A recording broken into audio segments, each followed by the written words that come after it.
really wonder what you really would like to know right now. And if I had paper and pencil, we had plenty of time, I'd just let you stop and think a minute. And just think of what has not been told you, if you could, and what you really would like to know at this moment, as this is the last time we'll have a shot at you.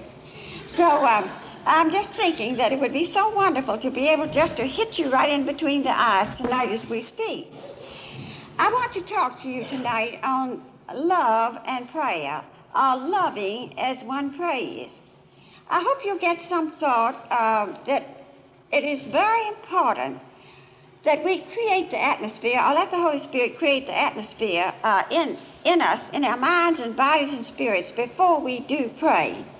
If you remember, the first night we were here, a week ago, we talked on prayer and about the importance of prayer in the whole scheme of CFO and its movement.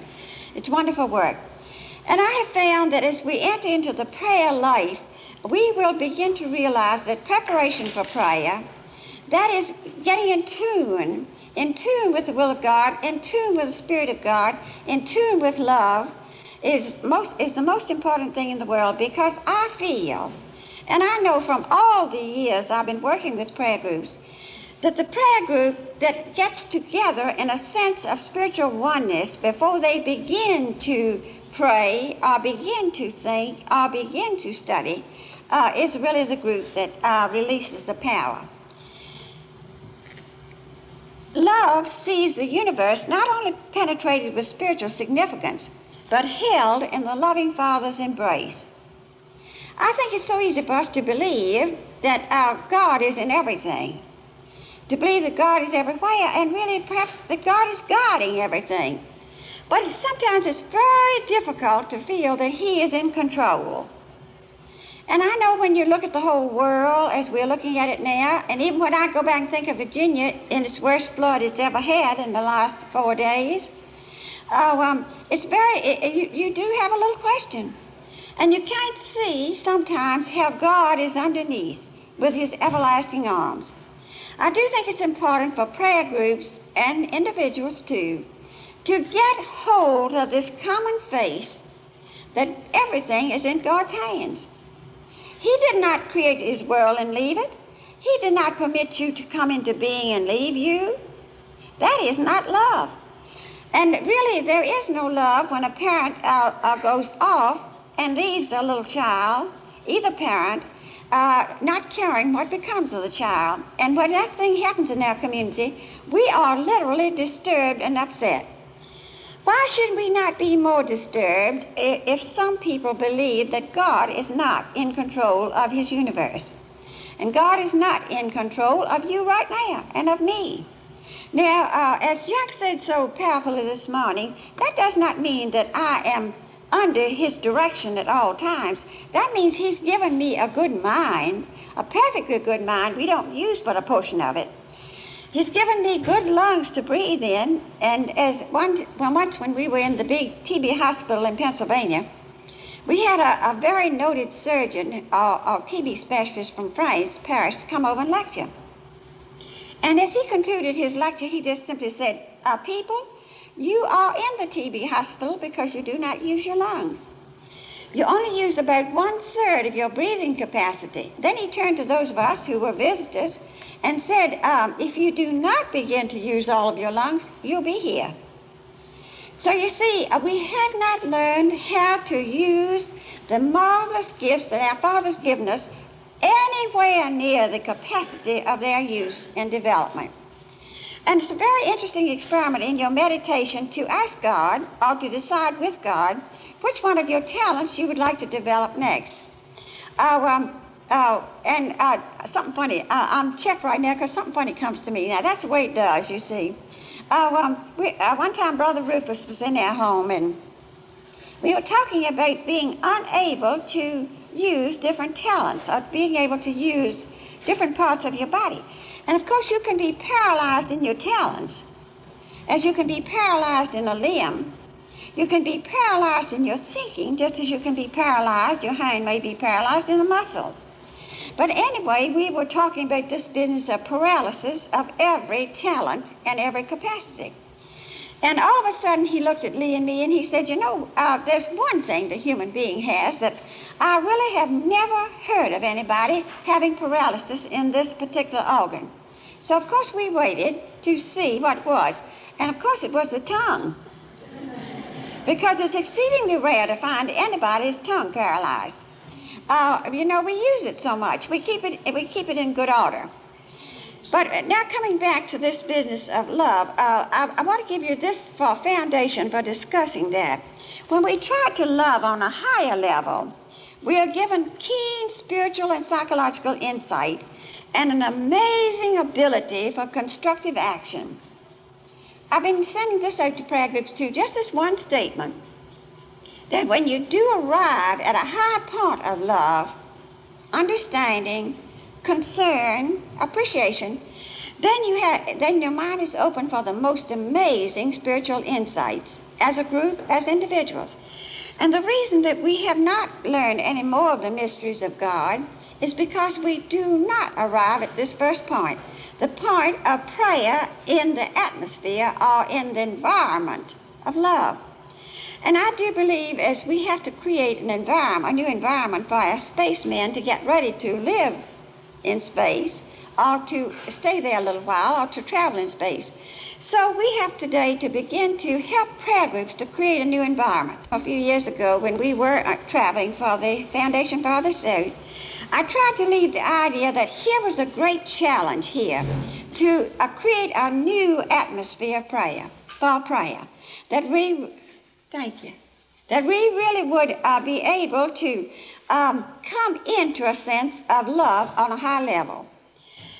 Now, there are so many levels of love, and there's so many levels of love expressed in prayer groups.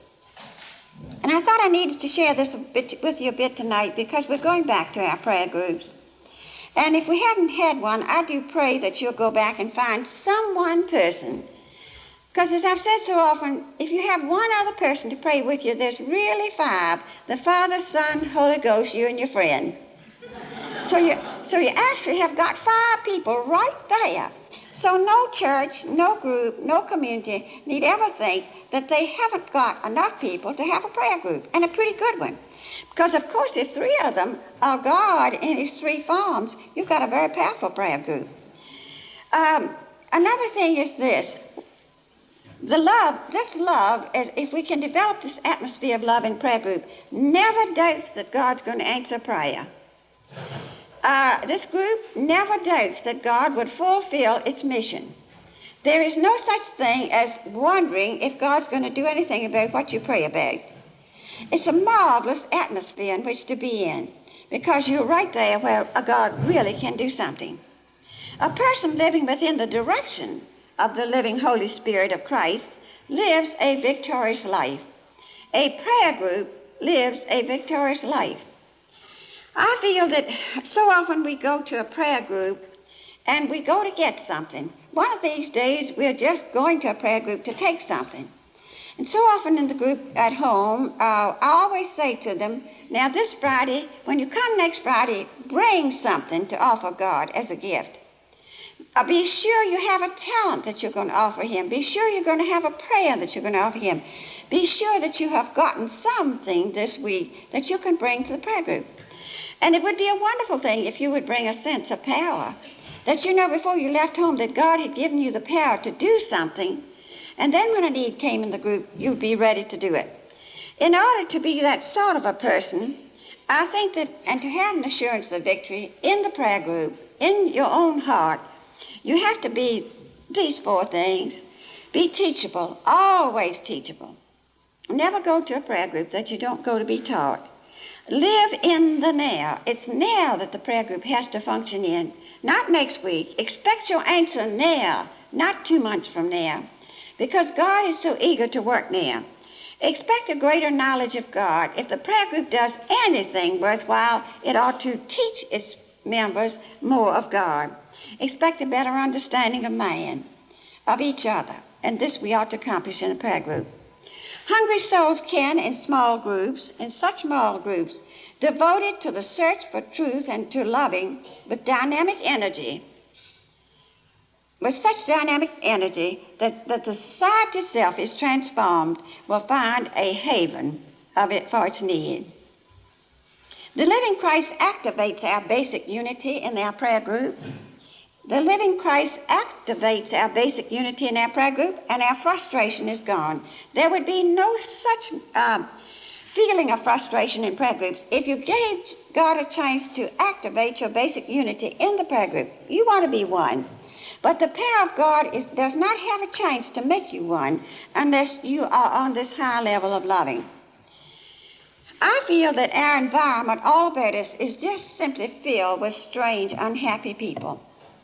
I don't know how you are in your community, but in our little community where Elva and I live, we can name on our fingers, really, the people who are very unhappy, frustrated people. We love those people, and we can love them individually because there aren't too many for us to take individually in our group. But we long to do something for them. We'll sit and talk and wish that this person would really open up and be ready to do certain things. This person might think a little different about prayer from which that person thinks now, and on we can go. So I began to make a study some months ago. At least I wanted to find where in the wide, wide world there were people of all nations that could meet on a basis of this common unity. Strange enough, and you'll find it kind of strange because I read all kinds of magazines, many types of books, and everywhere I was reading of people working together in our world today. Well, the place I found, really what seemed to me to be the highest level of basic unity was in the film industry. The most amazing way when there was this international meeting of film producers in Poland, in one of the communist countries. As I read the account of this in one of our magazines, they were telling how producers from all over the world came together and were sitting down talking about their movies, talking about their drama, talking about everything that they were working at together. And they simply agreed that there were some bedrock principles for humanity that every one of them had as the basis of their productions. Of course, one was love.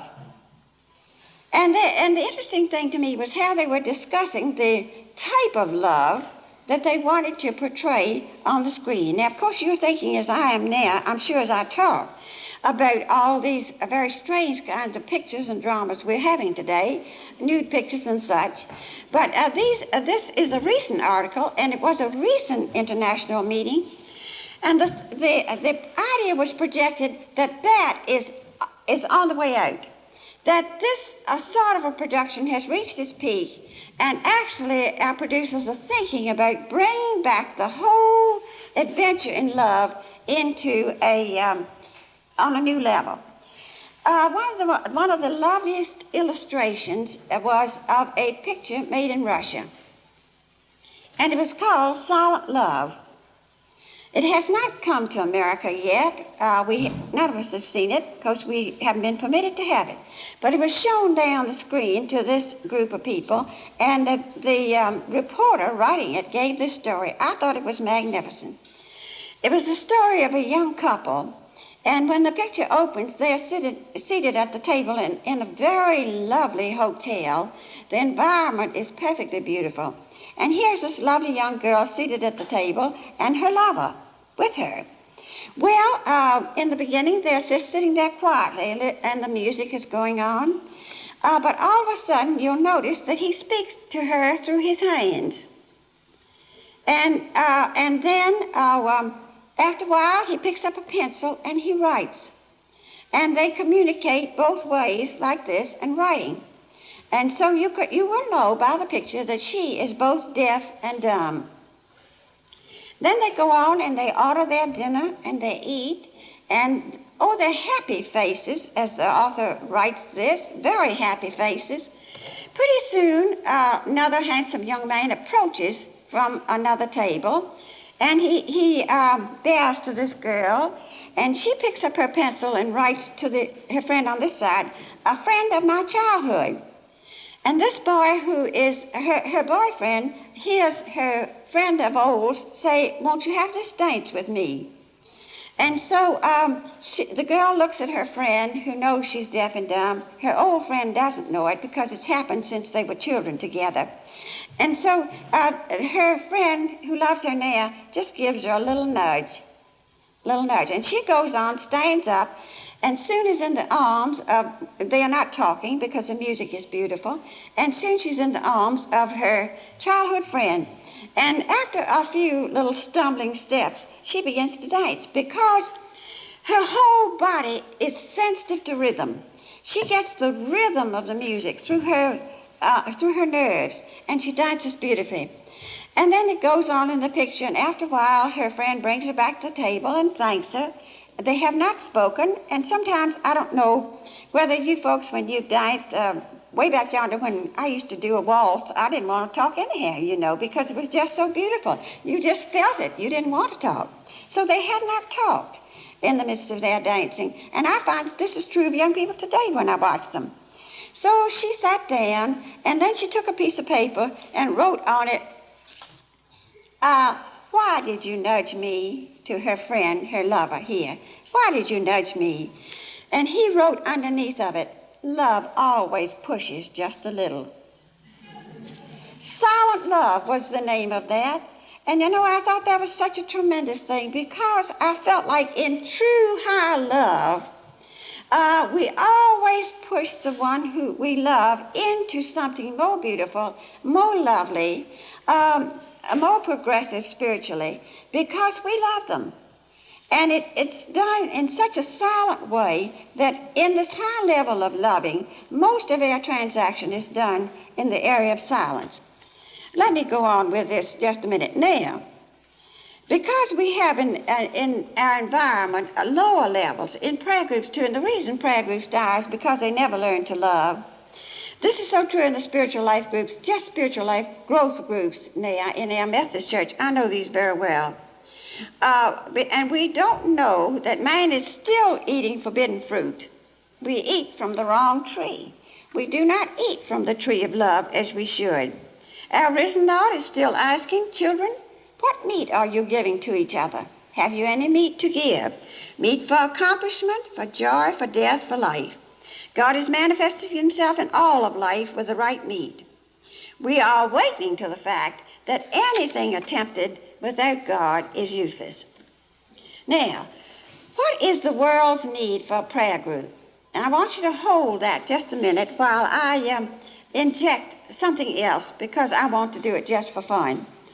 In 1945, here at Winni, I gave a talk, and as I went back, I told you the first night, to review some of these thoughts I brought, I found really, I just love to go back and find out what I used to think. And that's the reason I tell everybody to write. Everybody in this room ought to write. Write all your ideas, your thoughts. Get a notebook and put them in. Because someday you're going back and read it. Oh, you don't expect to publish them. Somebody might want them, who knows? But you're writing for your own benefit, and so you go back and read.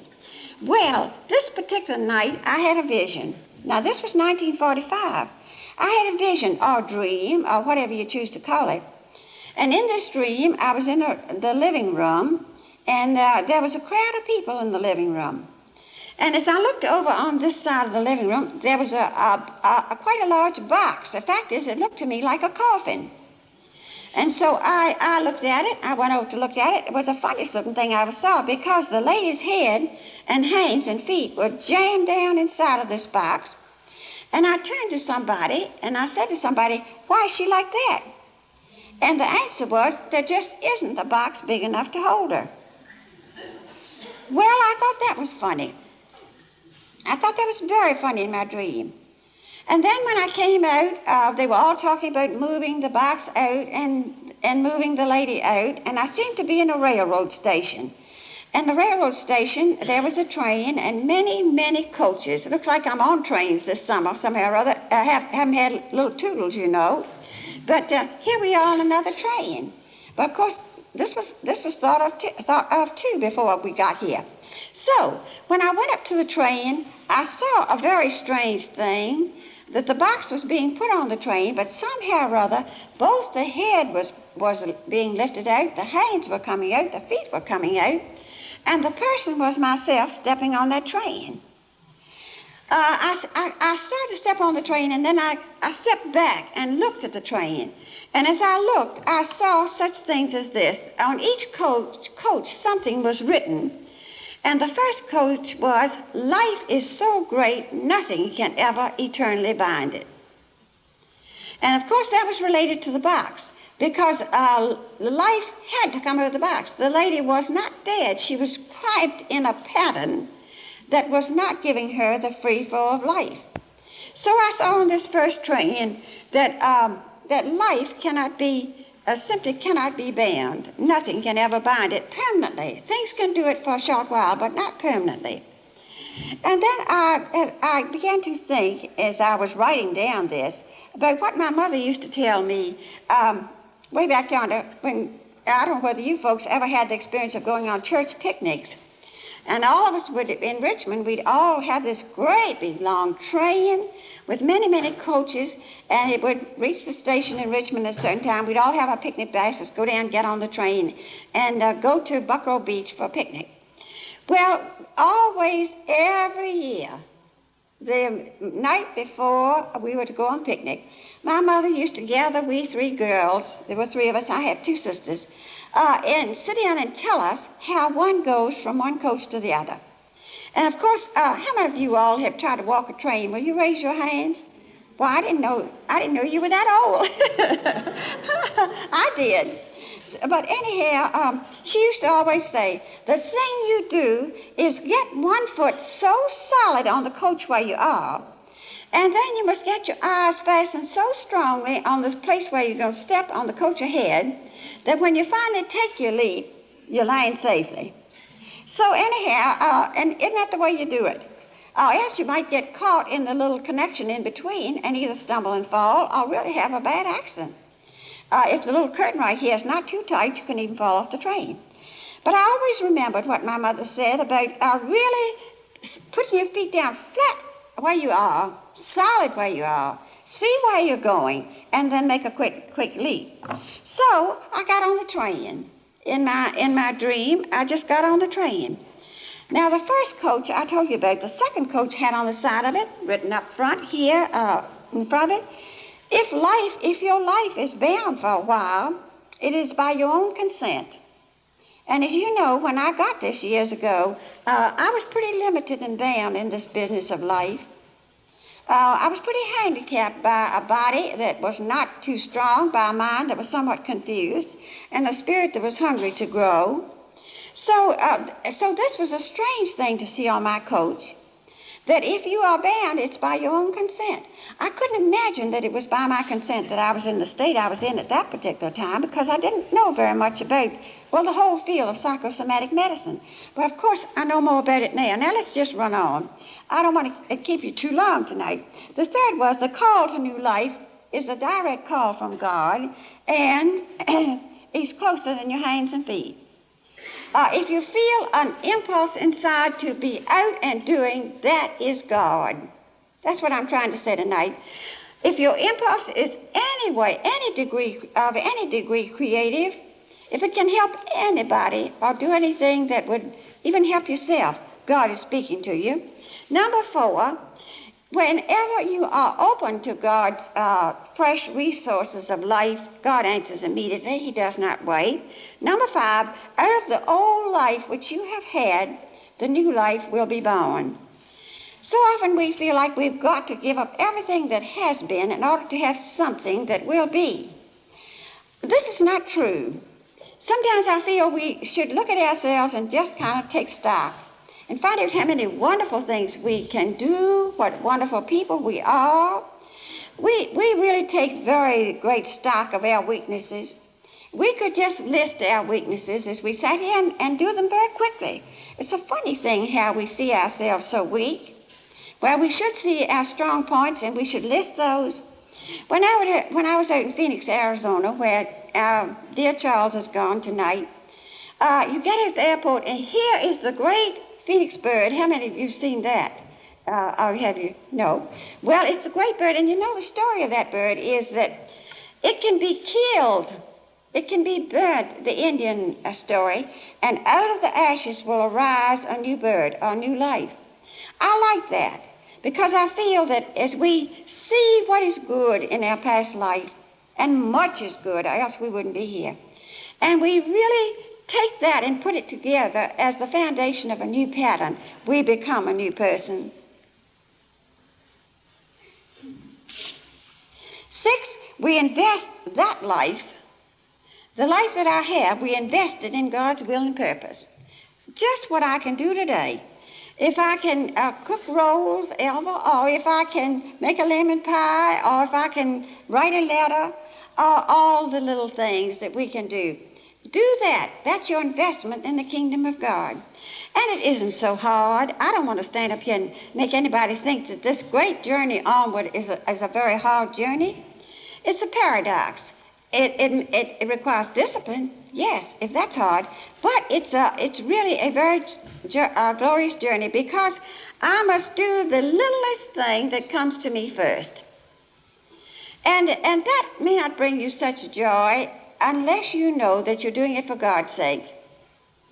Whatever you do, if you do for His sake and not for your own, I don't care how little it is, it's going to bring you great, great joy. Then I began to see on my train that I must not let any circumstance become a box to me. That is a very easy thing to do. Anything in my environment, my circumstances can become a box to me, and I can be crowded in this box until I get a sense of new life. I don't know what boxes we have in our lives tonight. I don't know how we are encased, but I know that we've sung, Set Me Free, and I know the Spirit of God is going to set us free, is setting us free now. But when you get home and you begin to feel bound, it's at the point of your first bondage that you're going to seek your freedom. Don't look at your whole self at one time. None of us can really digest ourselves at one time.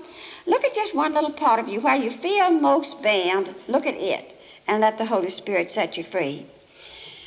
Then after I got off, I love to think on my train as I went into each coach going on and on, I came closer to the engineer. Of course, we as children always would like to go back and start on the coach farthest away from the engine because it was so much easier to walk. The nearer you got to the engineer or the engine in the front, the easier it was to ride, the less swaying the cars did, and you were coming closer to the engineer. I felt that too in my experience those years, that every coach that I was able to enter and digest and invest in the new ideas of life, that I would get closer to the engineer. And of course I'm talking about Jesus Christ. He is our engineer in life, and the more I work at my experience of growing, the closer I get to Him. Come back now in this whole experience of a prayer group going through such a training. Suppose a prayer group took the first idea on the coach and lived a while in it. Suppose they took the second and lived a while in it. You can see that a prayer group would become a power in God's kingdom. Now, why does the world need powerful prayer groups? I think my challenge came in Acts 11 to 13. Men of Galilee, why do you stand here gazing into heaven? That's the question was asked to the disciples. The disciples went back to Jerusalem. They mounted to the upper room where they were indefinitely staying, the 11th of them, to begin to tackle their new job in their new world. The world needs, from our prayer group, the Easter life. I haven't spoken to you much this time on Easter or the resurrection, but as I come into the experience of letting the whole experience of the resurrection of Jesus be my resurrection now, I go to bed, I shut my eyes, I put myself into His Spirit, I put my spirit into His keeping. I wake up the next morning as a new day. I have a sense of upness. A sense of upness. I don't know how else to explain it because I don't have better words. But you see, a resurrection is a coming out up over something. And whenever I rise up over any situation in my life, I experienced in a little degree the resurrection of Jesus. And I'm so thankful that he came through to ultimate victory. You may or may not believe that, but I do. And I can say in my whole life, everything, thanks be to God who giveth me the victory over this little sin here, over this weakness here. And a million times we say, thanks be to God who giveth me the victory. And we have this victory. Now, the business of a prayer group is to transfuse, establish, and really establish in people in the group a sense of life victory, that they are coming into victory and there's new life available. Next, a prayer group should have power to cut short the effect of suffering and power to heal the wounds of suffering people. If we really are channels of healing, we aren't doing the Father's work. You can go to the prayer group and be thoroughly baptized, refreshed, and invigorated, and come away feeling, oh, what a wonderful hour. But that is not enough. That's not what God wants. He wants that, but he wants much more.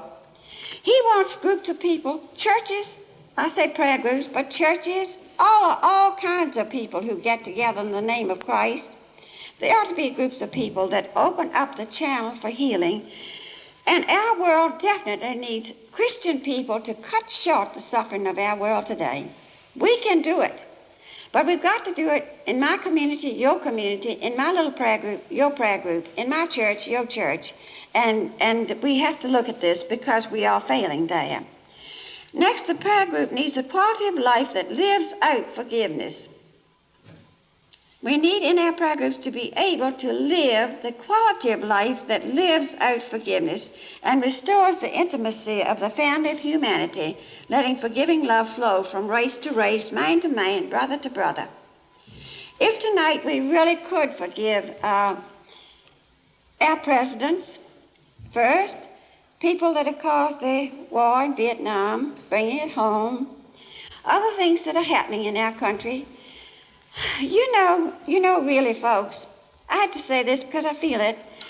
We do not strongly support our leadership any place, anywhere with prayer.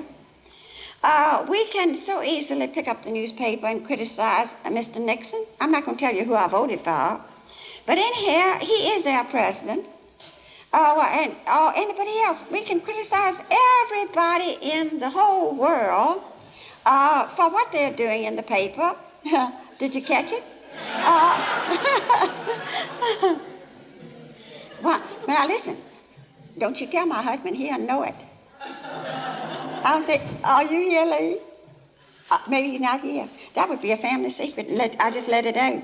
Because we never know how each other votes, and we never do let each other know, really. So that's fun. Just keeps the other guessing. So anyway, whoever is elected is ours. But we Christian people have such marvelous opportunity. We know how to pray. We know the power of love. We know the power of the Christian life. We know the power to get behind people. We know God's transforming power to change people. Why don't we use it, is my question. The prayer group restores peace. Peace in family, peace in souls. All right, let's go on a little bit. If a person carries away from the prayer group only a fresh picture of herself or himself, in that I feel so good, this has done me good, and on and on and on, he's not likely to possess any new life for the weeks of uncertainty ahead. The prayer group must enhance the intelligence of those who come, leading them into a larger knowledge of God. The prayer group must teach people how to really believe in intercessory prayer. The prayer group is the space station of the Spirit, each one learning the secrets of getting the attention of the living Lord. The prayer group is a place where the transforming love of God is dispersed. Right here, I'd like to share with you one of the most recent experiences of God's transforming love that I've had in my last 2 summers. Last summer, I was down at Fort Lauderdale. And we were having CFO in one of the loveliest motels there, right on the seashore. Oh, it was so beautiful. I had gotten in the hotel and gotten my room, and what a lovely room I had. My, it was almost as big as our dining room and kitchen put together. But anyway, I was ready and relaxed, my clothes on. So went out my door, started down the hall, and I saw coming this way 3 most unlovely looking people. With them was another very attractive, lovely lady. I didn't know any of them. But as they came toward my room, she called me and she introduced herself. She was a member of the council ring there. And she said, Ruth, come meet 3 of my friends. So I went on and met 3 of her friends, and they were her friends that she had met from 2 of the hippie joints at Fort Lauderdale.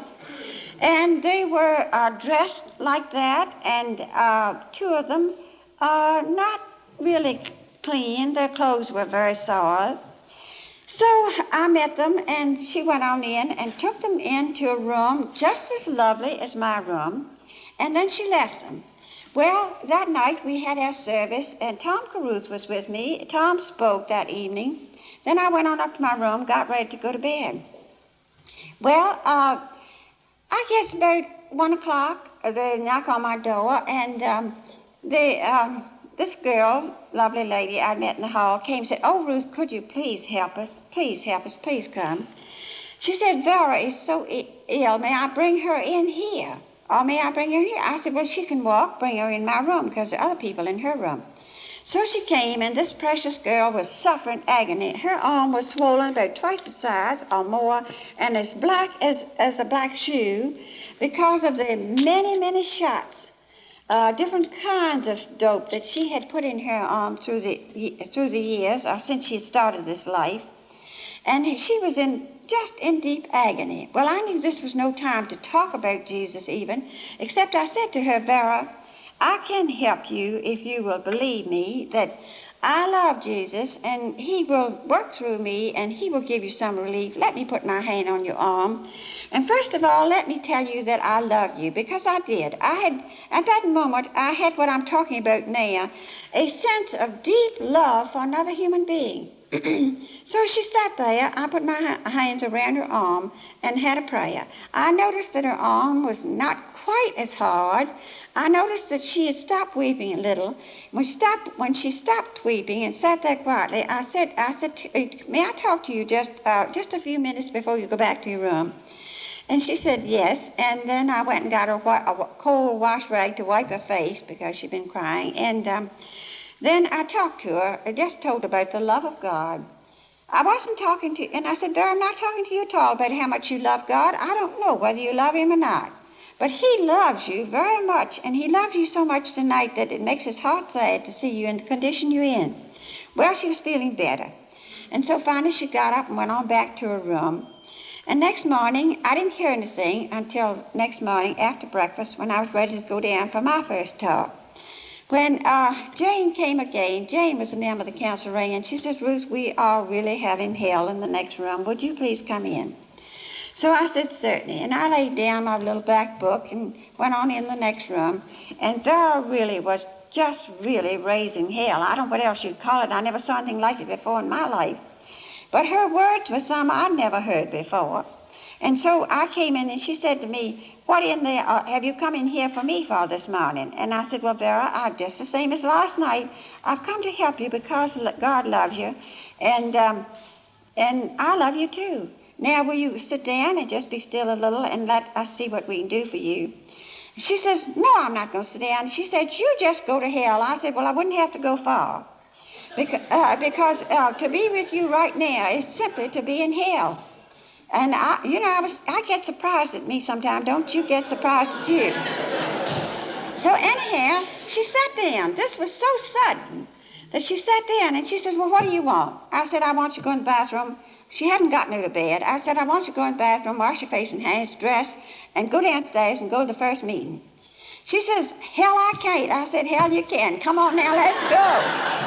So anyhow, she was crying. I know you all don't think this belongs to me, and I don't either, but it's so. So anyhow, she went in the bathroom, washed her face, and I wasn't going to send her downstairs, but when I wanted to know whether she would react to my authority. I had to know it. I had to know whether she would respond to me before I could do anything. So she came on out, and her face was washed, but her hair was a sight, and her dress was a sight. And then she came over to me, and she began to cry, sobbed. So I took her in my arms, put her head on my shoulder, and I said, Vera, darling, I'm not going to send you downstairs.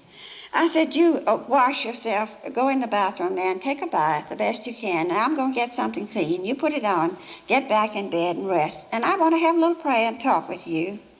So anyhow, we did, and I went on downstairs. Well, I talked to her about, please not take any more shots. Take it. Sometimes, if they will take enough aspirin at the moment and continue to take it, this will help through just a little, but it's very difficult. Anyway, I said, promise me that when you feel you've got to stick yourself again, call me. So she said she'd promise, but you know, people like that aren't responsible, really. Well, the next day she was in worse shape. So finally, I called the nurse in the house, in the motel. There was one day, and she came up, and I said to her, will you work with me? This is what I have done. I know God can help. I know there's a wonderful group of people here that will love this precious girl and will stand by her and love and help her. But would you just, as a nurse, put hot compresses on her arm and do whatever you see is the best thing to do? Oh, she was a lovely person. She had never been to CFO, but she had a most magnificent spirit. She didn't question me about anything I had given her, what I had done, or anything, but she just went to work. So I went on downstairs and did what I needed to do. Let me jump along, because Vera the women there, the girls there, saw the size of clothes she needed. They began to share with her shoes and hose and dresses, and one of the girls went in and gave her shampoo and put some ribbon on her hair. I declare she was pretty. She was quite Frenchy looking, and really when we finally got down to rock bottom, she had blonde hair. So she really was quite a lovely girl. Well, she improved every day, and she came to the lectures. She ate her meals, and then she also, I didn't say, had a little 8-year-old girl who was with her. And she had kept this little girl and was trying to take care of her. Though that 8-year-old child's wisdom was something that I just really will never forget. That child knew her mother was taking dope. The mother didn't realize it because she tried to keep it from the child. But anyhow, as the time went on, I went in one afternoon. I'm like a frog tonight, but please forgive me because the story is kind of long. I want to give it to you the best I can at this moment. Anyhow, I went to the children's group one afternoon, and we were I was telling them a story, and then we came to the Lord's Prayer, and we were all praying the Lord's Prayer, and I kept my eyes open watching little Debbie. She's right over here, and she didn't say a word, but her little lips were moving. And she was watching all the other children praying the Lord's Prayer. And when we got through, I said, Debbie, did you like the sound of that prayer? She said, yes, ma'am. I said, have you ever heard it before? No, ma'am. She said, that's brand new. I said, well, wouldn't you love to learn it? Yes, ma'am. I said, all right, now, children, this is your project. You write on the board and teach Debbie how to pray the Lord's Prayer. Now go back to Vera, her mother. Well, the night came for communion. Next to the last night, we had communion in this very lovely room. And we finished dinner, and we were going to communion in the evening. And Vera came up to me. Is that time birthday? Yeah, boy, it is. But wait a minute. I'll stop pretty soon. Huh? Oh, Brian, can you double it? Right. All right, but anyway, Vera came up to me after we were going out from dinner. She put her hand in mine. She says, can I go with you to communion? I said, darling, I'd love to have you go. She said, you know, I've never been to communion. I just wouldn't know what to do, and I feel like if you'll let me follow you. I had the strangest experience. You remember when Jesus turned to the disciples and said to them, follow me? When he says over and over again, follow me. I had such a feeling then that God was speaking through me. At the time I turned to her, I said, yes, follow me. That's all you have to do. So when the time came for us to go into the room, she was, I wanted to take hold of her hand, but she wouldn't take hold of my hand. She said, no, I'll follow you. So we went on in, we sat down, we were quiet, the communion service went on. Finally, when we came up to the altar, I took the bread in my hand and put it like this and held it until the time to eat it. And I was watching her. She took the bread in her hand and held it just like this. We partook of it. And then the time came for the wine. I put it in my hand. She took it in hers. And then she drank the wine. And then as I knelt, I bowed my head, as was my custom, to pray a prayer for those on my heart. She touched me. She says, "What do you do now?" And I said, "Well, darling, you say a prayer." She said, "What do you say?" I said, "Well, I'll tell you. I can't tell you what to say now." I said, "You just bow your head and you said, 'Jesus, I love you,' and say it to him quietly and calmly, and then see what else comes out next." So she bowed her head, and we were both praying silently. And we lifted our head, we stood up, we went out. And so we'd been outside talking a little while. She came to me, she says, "You know something, Ruth? I had the greatest thrill of my life when I just said, 'Jesus, I love you.' Words just start coming out of me and coming out of me to him. And I told him for the first time in my life how much I appreciated his loving care. And then, I brought my mother in.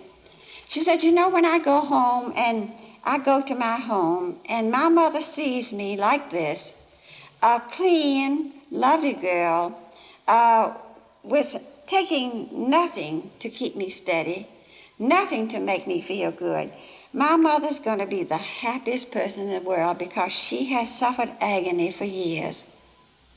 That was Vera. Another person in the group was Russell.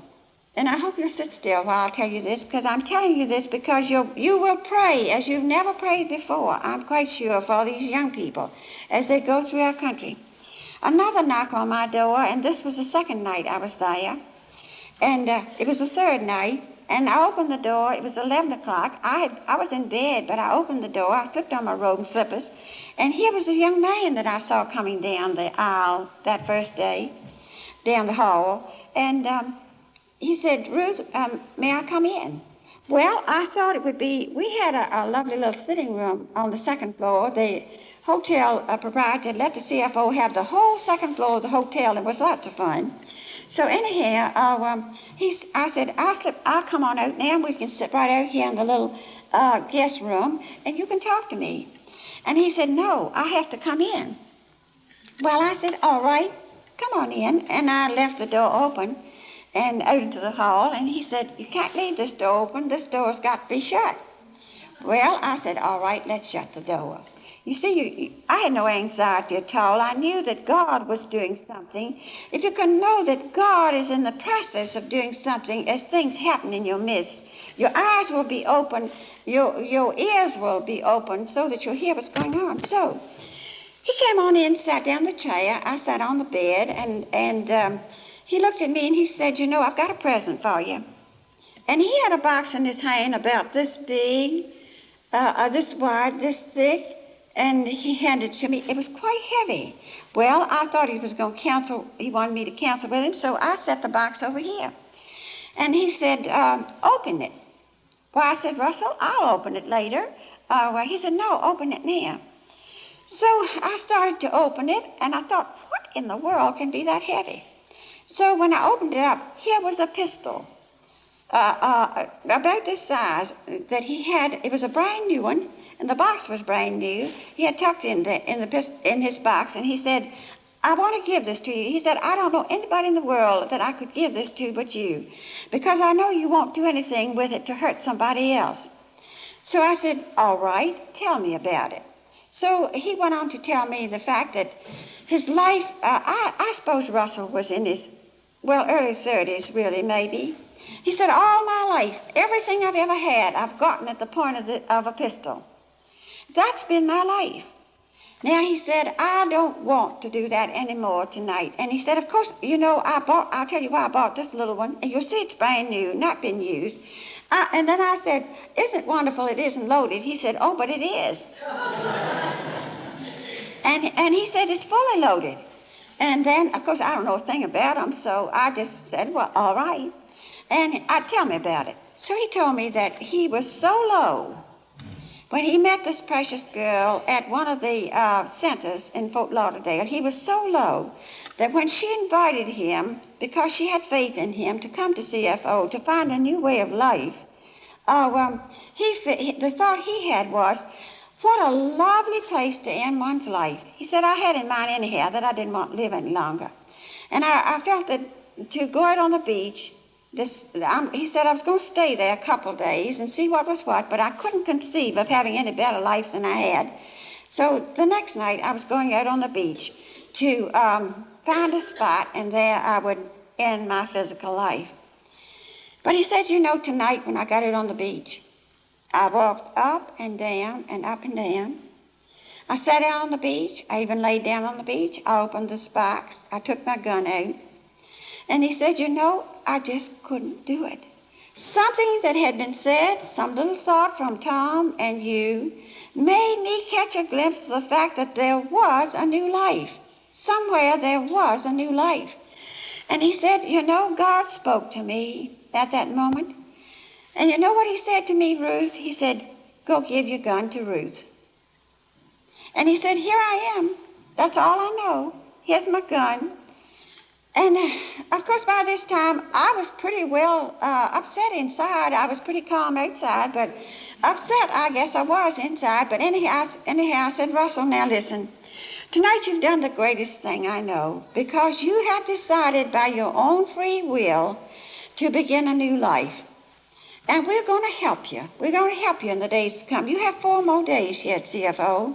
And we're going to help you in every way we can to really get this whole new pattern of life fastened in your subconscious and your conscious mind. Well, let me jump a little here to the last day we were there. And the last night, I went up to him and I said, Russell, you look wonderful. Now, the men had done a lovely thing there. The men had gotten his measurements. They had gone out and gotten him a new suit. They bought him a new shirt, socks, shoes, everything. And really, he was quite a handsome young man, too. And so here he was, and he looked so good that night. And I said, Russell, is there anything else you want? And I hadn't thought very much. My mind had been crowded with other things because there were many other people there, too, at camp. And I just felt led to say, what else do you want? He said, Ruth, I want more than anything else a new home. He says, I have no home. And if I go back to the old hotel where I was living, I'm afraid I'll not stay true. All right, good. Come on, let's go in the prayer room and just get right down. God's got time between tonight and tomorrow morning after breakfast to find you a new house, that's a new home. Let's go in the prayer room and have prayer. We did. Then after breakfast, he came running up to me. He says, by George, I've got it. I've got it. I said, where are you going?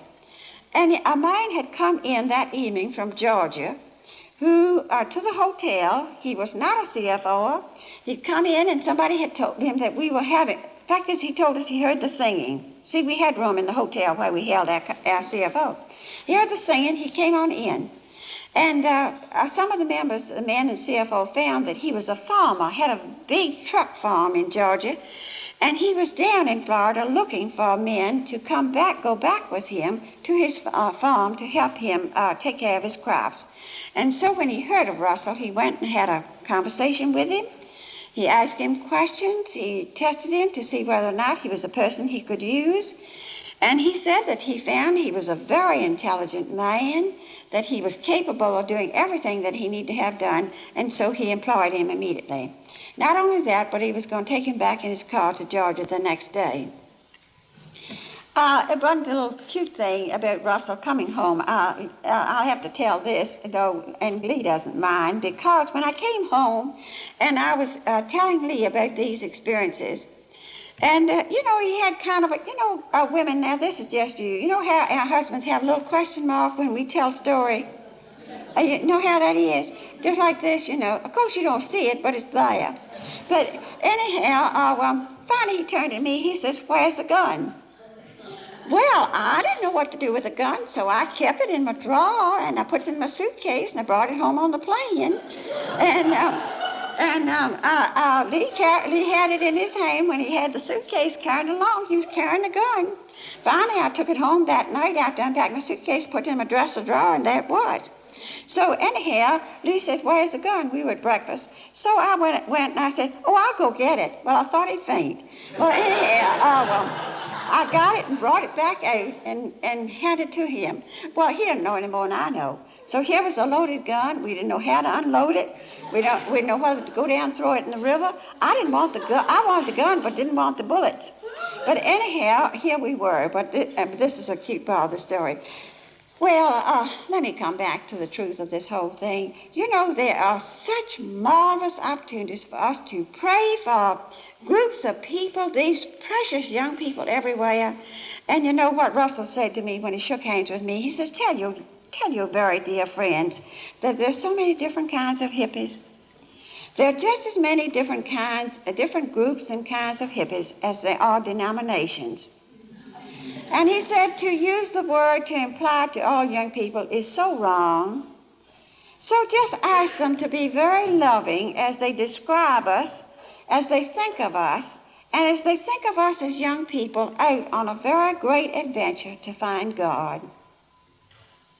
You know, I think this is a terrific challenge with us, and as we leave this camp here, I just want you to remember that the great thing that we need to do is to do everything we do in love, think everything we think in love. And in closing, I'll use this little poem. And what is it to work with love? It is to weave a cloth with threads drawn from your own heart, even as if your beloved were to wear the cloth. It is to build the house with affection, as if your beloved were to dwell in it. It is to sow with tenderness and reap the harvest with joy, even as if your beloved were to eat the fruit. The fact is, it is to charge all things you fashion, everything you think, everything you do, with a breath of God's love flowing through you. May we bow our heads.